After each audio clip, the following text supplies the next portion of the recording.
আজকে একটা খুশি সংবাদ আছে, ভারতের জন্য বড় ভয়াবহ দুঃসংবাদ এটা। আমার নেত্রকোনার কৃতি সন্তান Lutfuzzaman Babar, we are looking for শত্রুস, বের হয়ে গেছে। নেত্রকোনার লৌহ মানব, সাহস আছে, 10 ট্রাক আর 20 ট্রাক লাগে আমরা আনবো ইনশাআল্লাহ। ভারতকে শায়েস্তা করবার জন্য হিন্দুত্ববাদীরা বাংলাদেশ দখল করবে।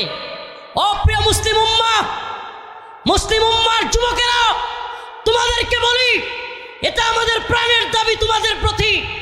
যদি বাংলাদেশকে দখল করা তো দূরের কথা, হিন্দুত্ববাদীদের চোখ যদি এদেশের ভূখণ্ডের উপর পড়ে, হিন্দুত্ববাদীদের বিরুদ্ধে দাঁত ভাঙা জবাব দেওয়ার জন্য তৈরি আছো তো ইনশাআল্লাহ? তৈরি আছো তো ইনশাআল্লাহ?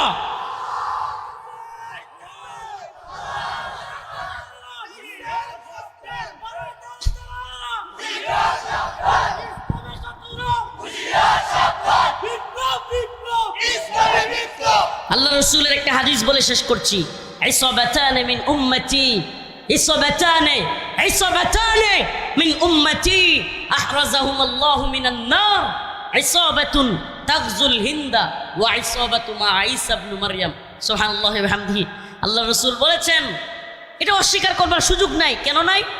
কারণ এমন এক ব্যক্তি বলেছেন যার 2 ঠোঁটের মাঝখান দিয়া জীবনে কোনোদিন মিথ্যা বের হয়নি। সুবহানাল্লাহ। এটা শুধু আমরা স্বীকার করি না, মক্কার কাফের মুশরিকরা পর্যন্ত এ কথা স্বীকার করত। আমাদের রসুলকে তারা পাগল বলতো, জাদুকর বলতো, গণক বলতো, কিন্তু কোনোদিন মক্কার কাফেররাও মিথ্যাবাদী বলে নাই। আমার সেই রসুল বলেছেন, ইসাবাতানে মিন উম্মতি আখরাজাহুম আল্লাহু মিনান নার, ইসাবাতুন তাগজুল হিন্দা ওয়া ইসাবাতু মা ঈসা ইবনে মারইয়াম। আমার উম্মতের 2টা দলের সাথে যুদ্ধ হবে, আর এই 2টা দল আমি তাদেরকে জাহান্নাম থেকে মুক্তি ঘোষণা দিলাম। একটা দল ইসাবাতুন তাগজুল হিন্দা, হিন্দুস্তানের সাথে মুসলমানদের এক ভয়াবহ যুদ্ধ হবে, সেই যুদ্ধে শরীক হওয়া মুজাহিদ, সেই দলটা। প্রিয় হাজিরিন, আখিরি পয়গাম, সেই দলে আমরা শরীক হইতে রাজি আছি তো ইনশাআল্লাহ? মুসলিমদের দলে শরীক হইতে প্রস্তুত আছি তো ইনশাআল্লাহ? লিল্লাহি তাকবীর, লিল্লাহি তাকবীর। এই দিল্লি না ঢাকা, দিল্লি না ঢাকা, আপোষ না সংগ্রাম, দালালি না রাজপথ, গোলামি না আজাদি, গোলামি না আজাদি। নাসরুম মিনাল্লাহ ওয়া ফাতহুন করিব। আখিরি পয়গাম, আমাদের এই বিপ্লব আসলো, 70 থেকে 80 জন মাদ্রাসার ছাত্র জীবন দিল, কত তালিবুল ইলম জীবন দিল। যেহেতু ভাই পাশে, এই কথাটা শুধু বলে শেষ করি। আমরা এখন দেখতেছি প্রথম আলো সহ হিন্দুত্ববাদীদের দালাল কিছু মিডিয়া, আলেমদের, ছাত্রদের, মাদ্রাসার ইসলামপন্থীদের এই যে এত বড় ত্যাগ, এটাকে অস্বীকার করতেছে এরা। এবং এই বসেন, শেষ কথা, এরা শুধু অস্বীকারই করতেছে না, আলেমদেরকে বিভিন্নভাবে জঙ্গি, মৌলবাদী, উগ্রবাদী ট্যাগ দেওয়ার প্ল্যান এরা করতেছে। আমি আপনাদের মাধ্যমে, আমার প্রিয় ভাইয়ের মাধ্যমে আমি জানাতে চাই, এদেশে ইসলামপন্থীরা যে ত্যাগ হাসিনার সময় স্বীকার করেছে, হাসিনার সবচেয়ে বেশি রুশান হলে পড়েছে দেশের আলেম ওলামারা। আমি নিজে ব্যক্তিগতভাবে, আমি আমার কথা বলি, আল্লাহ মাফ করুক, আমার ব্যক্তিগত জাহির করার জন্য এইগুলো বলতেছি না, কিন্তু আমি আমার কথা বলি। প্রায় 32 মাস জেল কাটছি, 32 মাস, প্রায় 3 বছর, 26 দিনের মতো রিমান্ডে ছিলাম। আমার উপর দিয়া সকল আলেমদের প্রথমে তো আমাকে ধরছে। এমন কোনো নির্যাতন নাই যেটা করে নাই, নির্যাতনের স্টিম রোলার বড় লম্বা, তারপরও বের হইয়া চুপ থাকি নাই কখনো। ভাইয়েরা যখন ডাক দিছে, ওনারা হয়তো দেখছে কিনা ভিডিওতে, আমি সর্বপ্রথম এমন এক ছেলে যে কিনা লাইভে আইসা আলেমদেরকে, মাদ্রাসা ছাত্রদেরকে ডাক দিয়া বলছি সবাই বের হয়ে আসো। এখন শাহাদাতের সময় ডাকাতে বাড়ি থেকে ঢাকার দিকে আসার পথে ছাত্রলীগের হামলার শিকার হয়েছি। যেখানে হামলার শিকার হয়েছি ওখানেই ছাত্রদেরকে নিয়ে ওদেরকেও হামলা করছি, থাইমা থাকি নাই। আমাদের ক্ষমতার দরকার নেই, আমাদেরকে অমুক পদ দেন, তমুক পদ দেন, এটা আমাদের চাওয়াও না। কিন্তু দেখতেছি রাষ্ট্রের নতুন করে, রাষ্ট্রের গুরুত্বপূর্ণ স্থানে আবার গাদ্দাররা ঢুকে যাচ্ছে। এটা দেখতেছি গাদ্দাররা আবারও গাদ্দারি করতেছে। আমাদের পদের দরকার নাই, আমরা পদ, এই তন্ত্রমন্ত্রের পদ চাই না। কিন্তু যদি ক্ষমতা লোভী হইয়া আবারও কেউ ভারতের গোলামি কিংবা আমেরিকার গোলামি করবার চিন্তা করে, গোলামদেরকে লাঠি দিয়ে নামাইতে পারি আমরা। আব্দুল হামিদ খান বাসানি উনি বলেছিলেন, পিন্ডি ছেড়েছি দিল্লির গোলামির জন্য না। আমরা তো বলি পিন্ডি ছেড়েছি, দিল্লি ছেড়েছি ওয়াশিংটনের গোলামির জন্য না। আমরা আল্লাহর গোলামিতে বিশ্বাসী। নতুন করে কেউ আমাদের সাথে গাদ্দারি করবে, মুনাফিকি করবে, এদেশে ইসলামপন্থীদের অবদানকে অস্বীকার করবে, আমরা চুপ থাকবো না, আমরা চুপ থাকবো না। অতএব আপনাদের প্রতি আমাদের বিনীত অনুরোধ থাকবে, এদেশে ইসলামপন্থীরা আপনাদেরকে ভালোবাসে। বলেন না, বন্যায়, দুর্যোগে, দুর্বিপাকে সবার আগে কারা আপনাদের পাশে দাঁড়ায়? সত্যি বলবেন। এ আলেমরা পাশে দাঁড়ায়।